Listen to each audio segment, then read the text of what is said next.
Everyone, welcome back to the pharmacy India. तो अगर आप किसी भी गवर्नमेंट फार्मासिस्ट एग्जाम की तैयारी कर रहे हैं, जैसे RRB, O triple S C, D triple S B, ESIC, AIIMS या फिर किसी दूसरे फार्मासिस्ट एग्जाम की तैयारी कर रहे हैं, तो उसके लिए एक बहुत ही इंपॉर्टेंट हमारे पास सब्जेक्ट आता है जो कि है जनरल साइंस।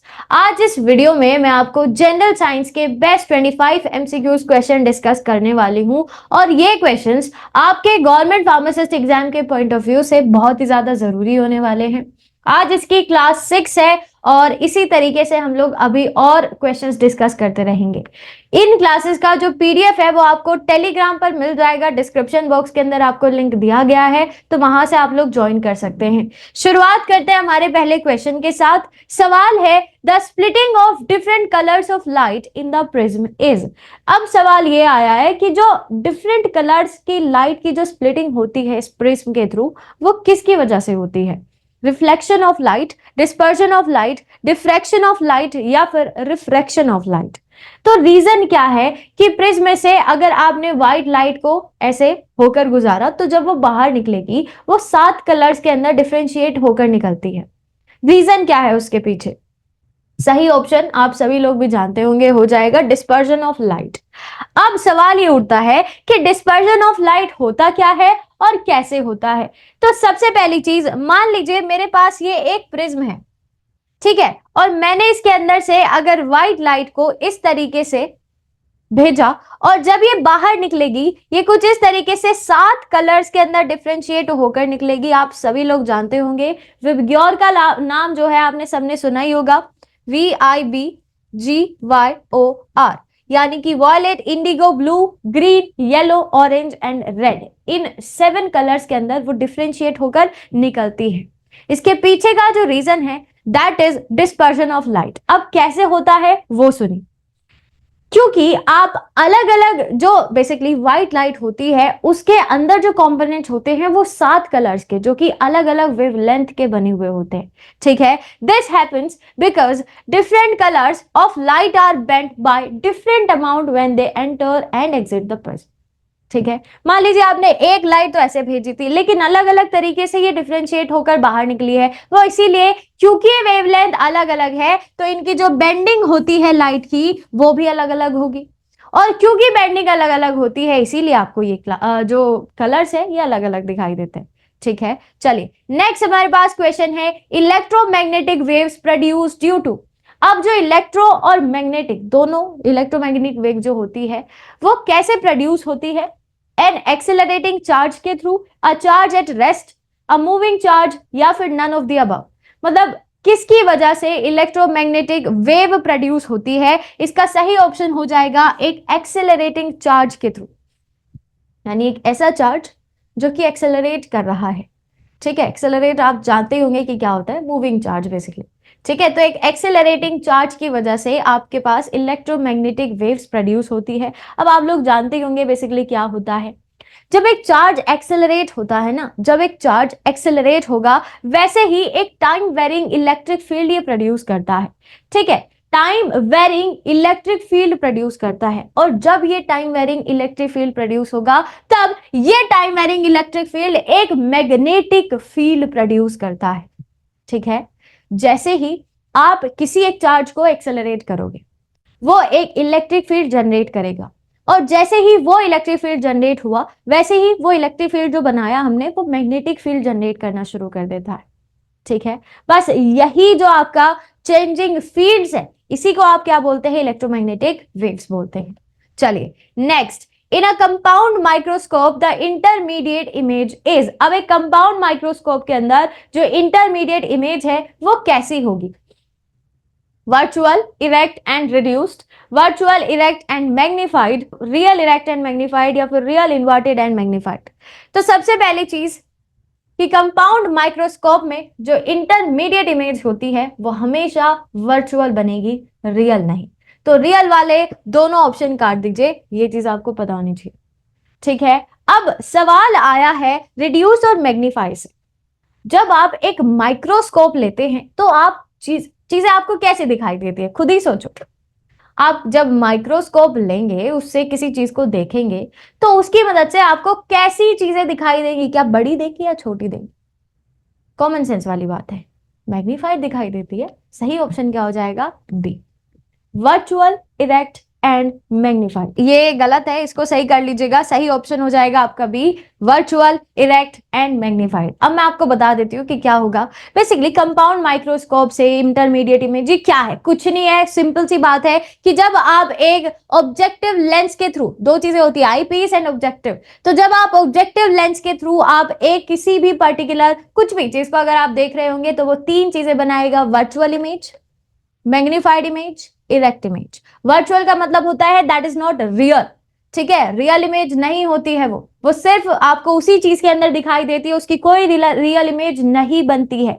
दूसरा इरेक्ट, सेम जैसे वो है एज इट इज आपको दिखाई देती है, ठीक है। मतलब मान लीजिए ये मेरे पास कोई, मैं इस चीज को देख रही हूँ मैग्नीफाई आपके कंपाउंड माइक्रोस्कोप की मदद से, तो सबसे पहली चीज मुझे ये एज इट इज दिखाई देगी, ये होता है inverted, but this is erect.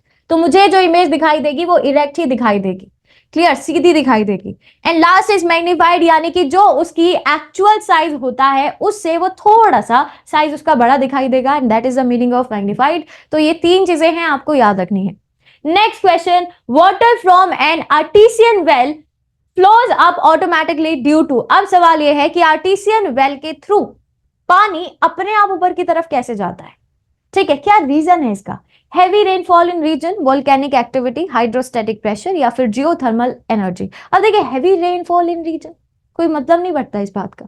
Volcanic activity, गलत। सही ऑप्शन हो जाएगा हाइड्रोस्टैटिक प्रेशर, एक ऐसा प्रेशर जो कि आर्टिसियन वेल के अंदर पानी को ऊपर की तरफ अपने आप भेज देता है, अपने आप भेज देता है, ठीक है, ये चीजें होती है। एन आर्टिसियन वेल आप सभी लोग जानते होंगे, जहां पर पानी बेसिकली ऊपर की तरफ अपने आप एक्वीफायर की मदद से ऊपर की तरफ अपने आप मूव करना शुरू करता है, clear. This happens when water is trapped between impermeable layers of rocks and sediment and under pressure, ये चीज होती है, ठीक है।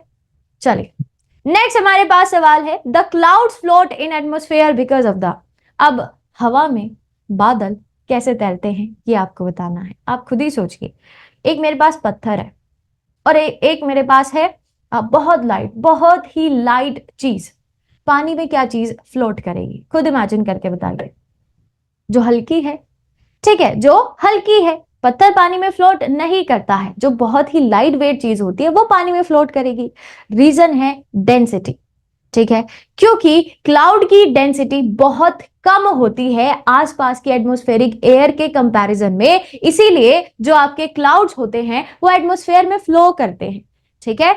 देयर लो टेम्परेचर, नहीं, कोई लेना देना नहीं है, विस्कोसिटी का कोई लेना देना नहीं है। सही ऑप्शन हो जाएगा लो डेंसिटी की वजह से। किसके कंपैरिजन में देखी हमने डेंसिटी? आसपास के एयर के कंपैरिजन में, इसीलिए वो ऊपर की तरफ मूव कर जाते हैं।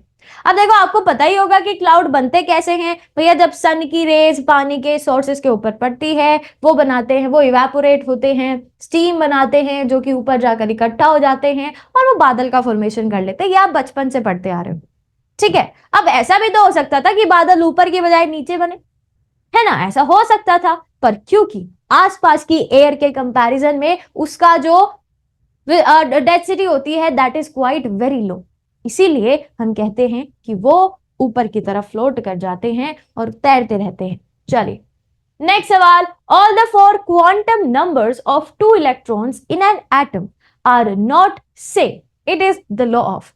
अब एक हमारे पास भैया थे, ठीक है, उनका ये कहना था कि चार क्वांटम नंबर हमारे पास होते हैं। कौन कौन से? पहला होता है प्रिंसिपल, उसके बाद आता है magnetic quantum number, azimuthal quantum number and last है स्पिन क्वांटम नंबर। तो ये चार जो क्वांटम नंबर्स हमारे पास है ये कभी भी दो इलेक्ट्रॉन्स के सेम नहीं हो सकते हैं एक एटम के अंदर। ये स्टेटमेंट कहा था पॉली सर ने, ठीक है। तो एक्सक्लूजन प्रिंसिपल ऑफ पॉली यही था कि कभी भी चारों क्वांटम नंबर किसी भी दो इलेक्ट्रॉन्स के सेम नहीं हो सकते हैं। मान लीजिए कि मैग्नेटिक वाला हो गया, एजीम्यूथल वाला हो गया और स्पिन भी हो गया, पर जो आपका एक बचा जो कि प्रिंसिपल क्वांटम नंबर वो है ये अलग हो जाएगा। चारों कभी इक्वल नहीं होंगे, दो हो सकते हैं, तीन हो सकते हैं, बट चारों नहीं होंगे, ये चीज याद रखिएगा।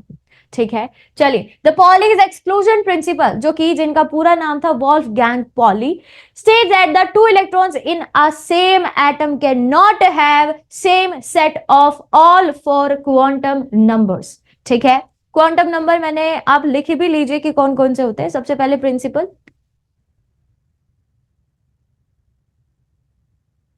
मैग्नेटिक,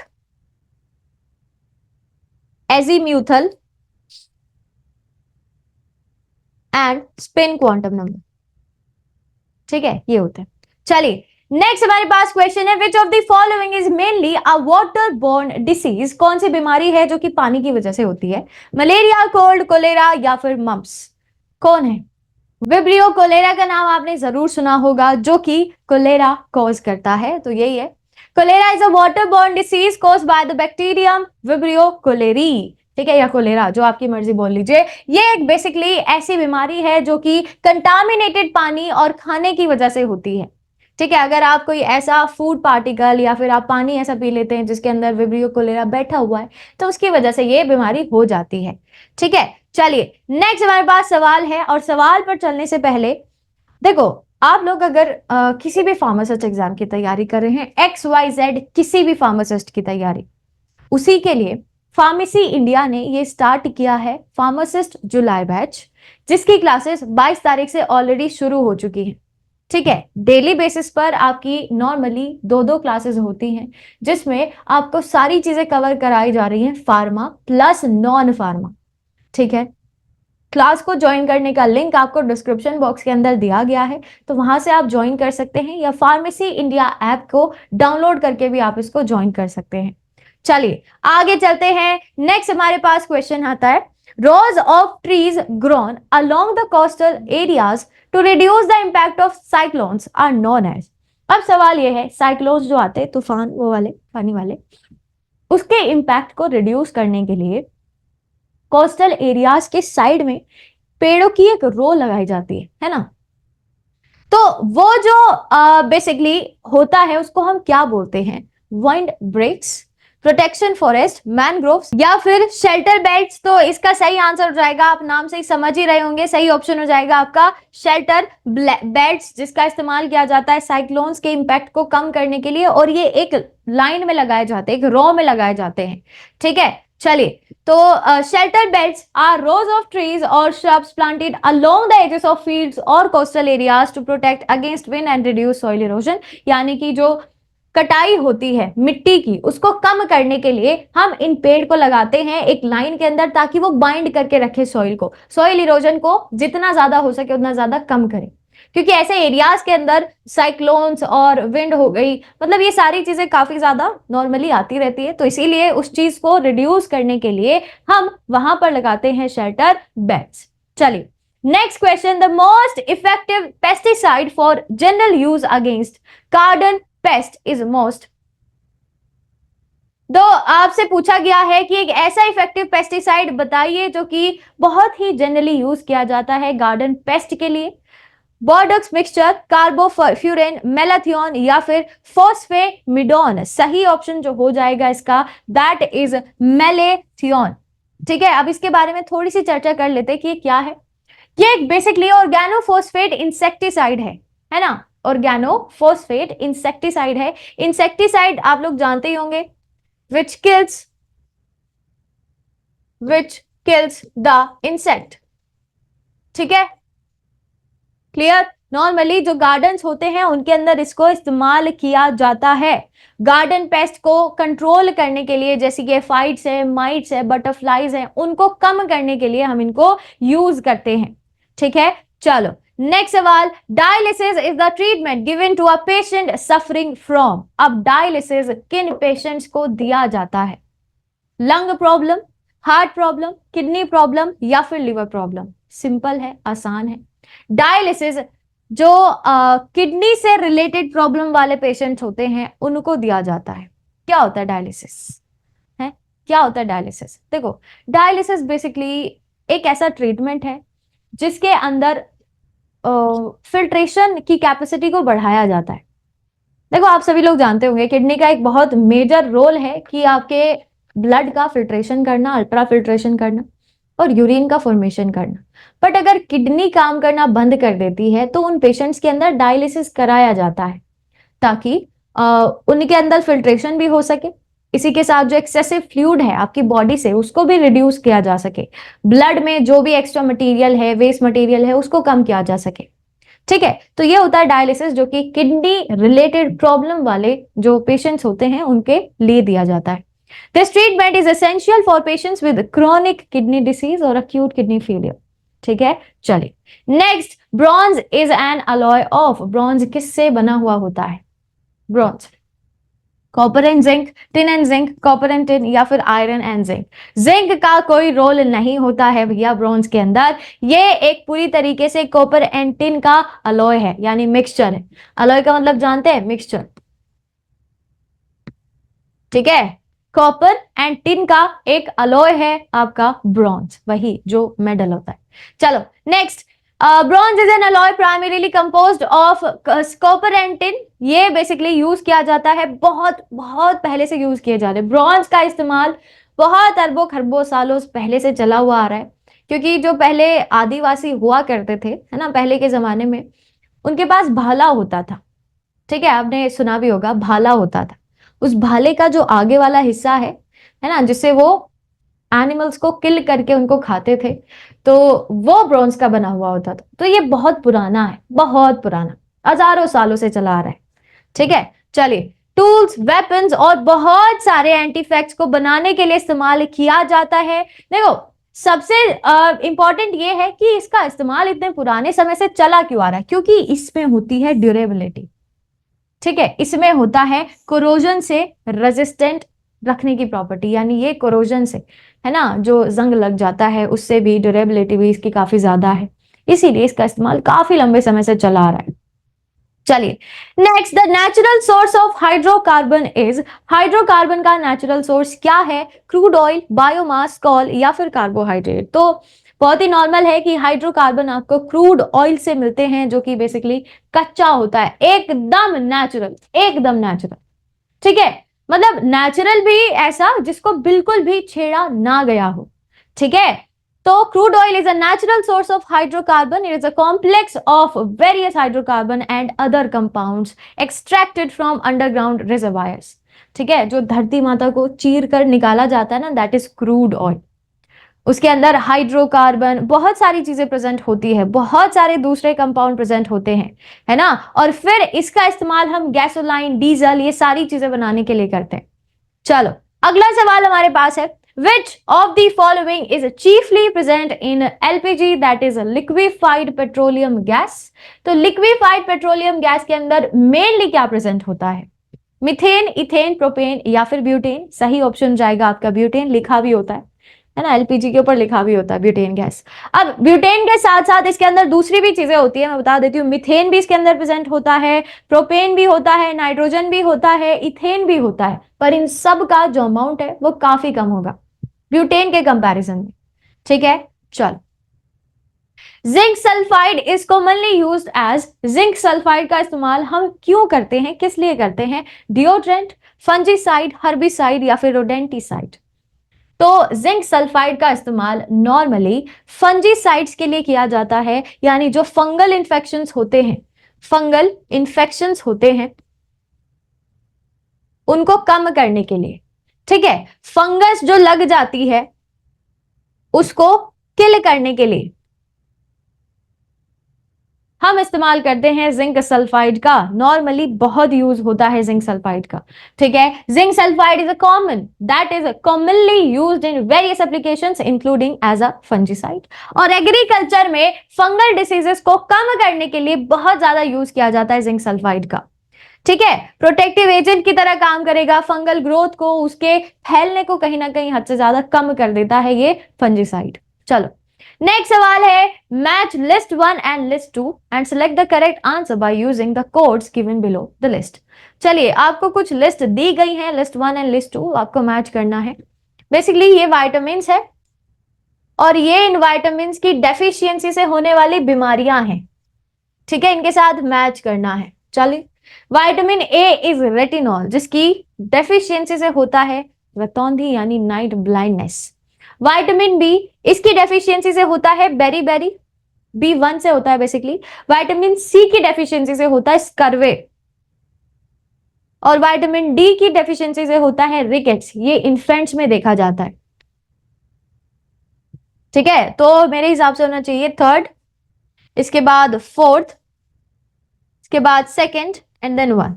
चलिए, थर्ड, फोर्थ, सेकंड, वन, एक ही बैठ रहा है, यही हो जाएगा इसका सही आंसर। क्लियर? ठीक है, चलो अगला सवाल। Which among the following is a carbohydrate? इनमें से कौन सा एक कार्बोहाइड्रेट होगा? Nylon, cane sugar, that is sucrose, यही तो है आंसर, ठीक है। टर्पेंटाइन या फिर हाइड्रोजन पेरोक्साइड, तो सही ऑप्शन हो जाएगा भैया sucrose, which is a disaccharide, disaccharide, ठीक है, डाइसेक्राइड, नेचुरल अकरिंग शुगर है ये सुक्रोज, ठीक है। डाइसेक्राइड है, दो चीजों से मिलकर बनता है, पहला आपका आएगा ग्लूकोज और दूसरा होता है फ्रक्टोज। इसके अंदर दो यूनिट्स पाई जाती हैं, तभी ये डाइसेक्राइड यूनिट है, ठीक है। सुक्रोज एक नॉन रिड्यूसिंग शुगर भी होता है, नॉन रिड्यूसिंग शुगर, बहुत इसकी खूबियां हैं। नॉन रिड्यूसिंग है, इन्वर्टेड शुगर है, इन्वर्टेड शुगर है, डाइसेक्राइड है, ग्लूकोज एंड फ्रक्टोज की यूनिट्स इसके अंदर पाई जाती हैं, नेचुरली अकरिंग शुगर है, दैट इज सुक्रोज, ठीक है। चलो, नॉर्मली तुम्हारे घर में जो चीनी इस्तेमाल होती है वो सुक्रोज ही है। कार्बोहाइड्रेट आप सभी लोग जानते हैं ऑर्गेनिक कंपाउंड है जिसके अंदर कार्बन, हाइड्रोजन, ऑक्सीजन, ये तीनों चीजें पाई जाती है। इसके बहुत सारे एग्जांपल हैं, glucose, fructose, galactose, mannose, ribose, राइबोलोज, xylose, lactose, sucrose, maltose, starch और सेल्यूलोज, ग्लाइकोजन, ये सब इसके एग्जाम्पल हैं, ठीक है। तो केन शुगर, जिसको आप सुक्रोज के नाम से भी जानते हैं, ये बहुत ही सिंपल शुगर है, डाइसेक्राइड है, जिसके अंदर ग्लूकोज एंड फ्रक्टोज के मॉलिक्यूल्स पाए जाते हैं, ठीक है। चलो अगला सवाल, the cross section of a stem has of tree has 50 rings, what is the age of the tree? अब देखो, हम रिंग्स की मदद से किसी भी पेड़ की एज निकाल सकते हैं, कैसे? जाइलम एंड फाइलम का नाम आपने जरूर सुना होगा, ठीक है। तो इन्हीं की करामात है ये रिंग्स, ठीक है।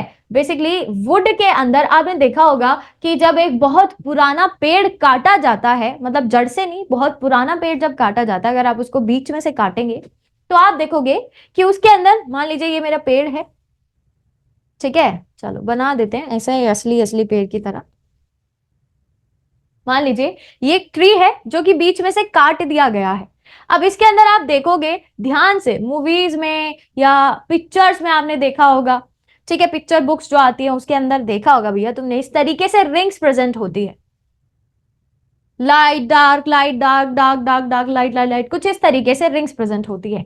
अब सवाल ये किया गया है आपसे, अगर एक पेड़ के अंदर 50 रिंग्स प्रेजेंट हैं तो उसकी एज आपको बतानी है। और अगर मैं आपसे कहूं कि एक रिंग बनने के लिए एक पूरा साल ले लेती है, ठीक है, 1 ring is equal to 1 year, तो 50 rings is equal to 50 years, as simple as that.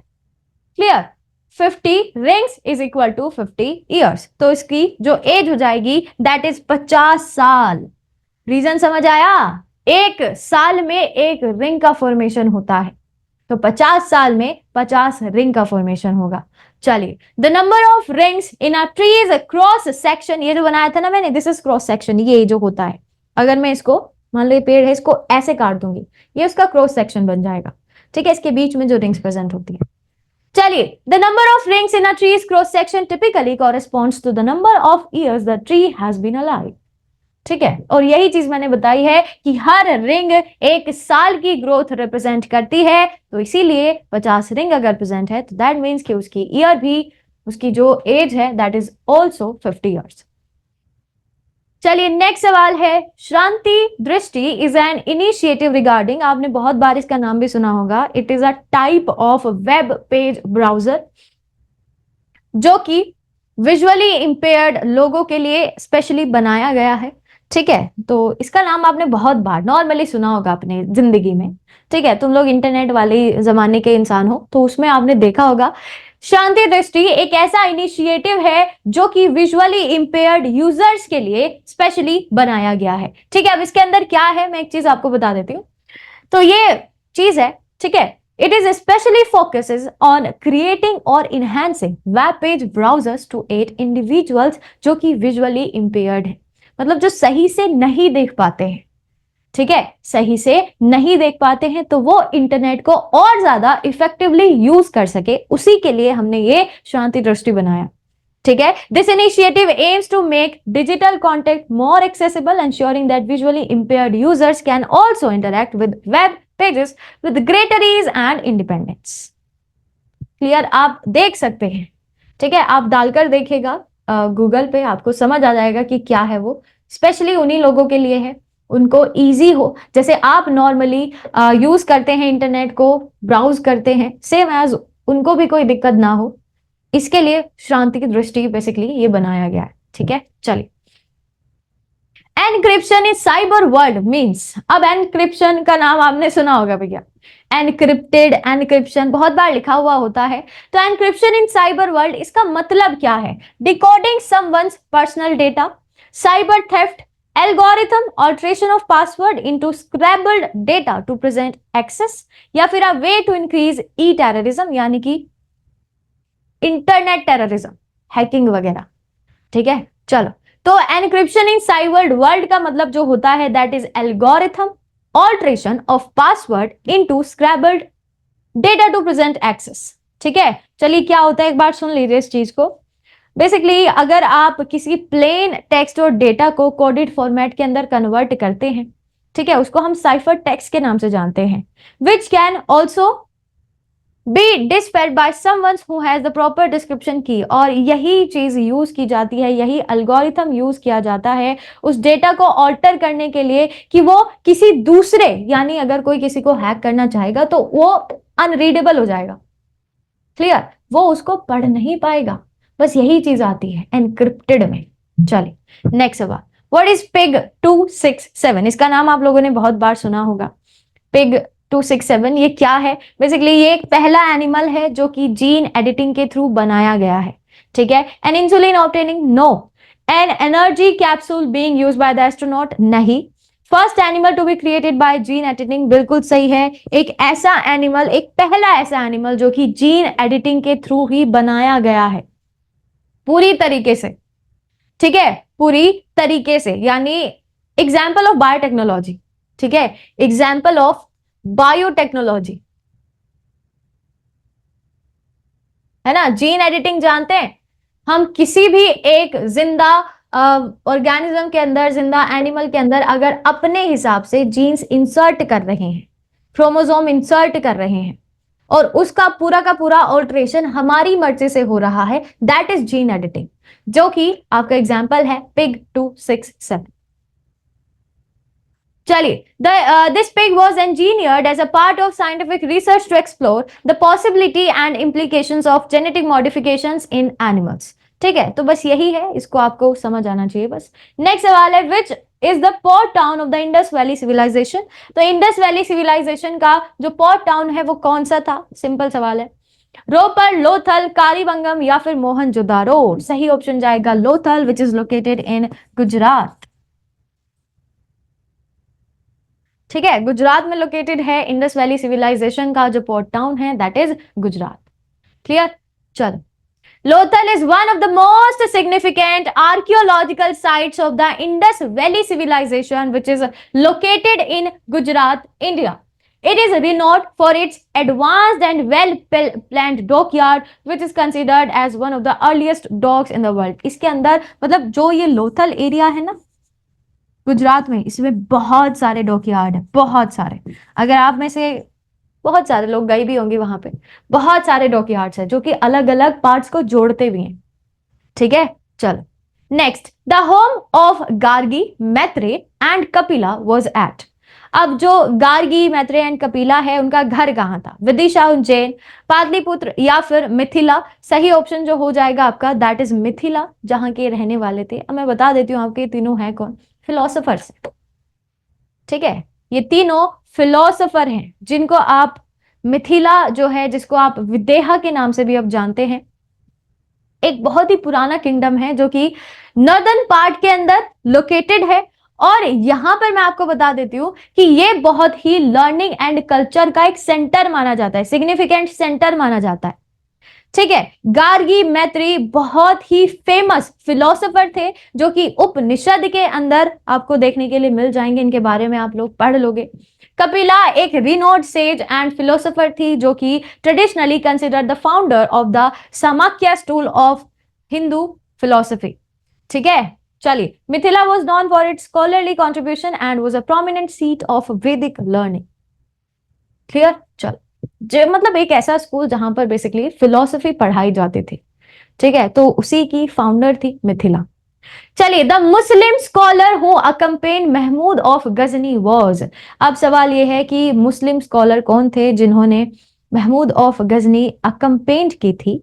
Aamir Khusrau, Al Biruni, Ibn Battuta या फिर फरिश्ता? तो जो सही ऑप्शन हो जाएगा दैट इज एल बरूमी। अब मैं इनके बारे में थोड़ी सी जानकारी आपको दे देती हूँ। आपको जो पूरा नाम था दैट इज अबू रियान अल बिरूनी, जो कि एल बिरूनी के नाम से कॉमनली जाने जाते थे। पर्शियन स्कॉलर थे, पॉलीमैथ थे, जिन्होंने महमूद ऑफ गजनी अकम्पनीड की थी during his invasions in the Indian subcontinent in the early 11th century, बहुत पुराने।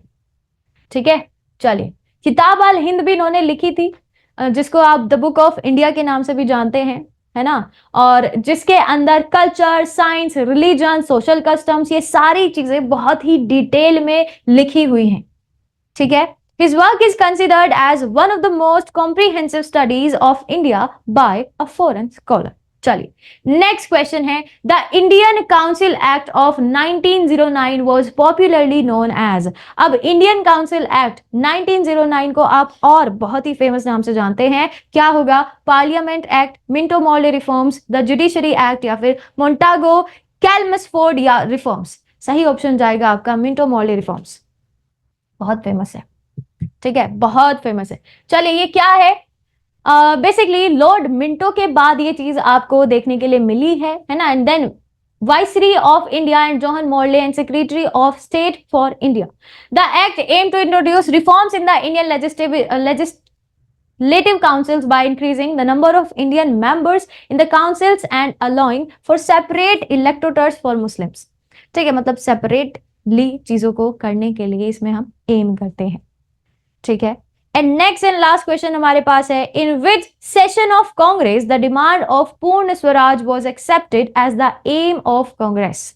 तो किस सेशन के अंदर कांग्रेस में कांग्रेस का ऐसा कौन सा सेशन था जिसके अंदर पूर्ण स्वराज को as the aim of Congress accept किया गया था? कैलकाटा, मद्रास, नागपुर या फिर लाहौर? तो ये इंडिया में नहीं हुआ था, it is in Lahore which is in Pakistan. ठीक है, पाकिस्तान के अंदर ये चीज एक्सेप्ट की गई थी कि कांग्रेस का एक ही मुद्दा है, दैट इज पूर्ण स्वराज। क्लियर? चलिए, इसी के साथ आज की ये 25 MCQs क्वेश्चन सीरीज जो है आपकी आज की, यानी क्लास नंबर 6 यहीं पर समाप्त होती है।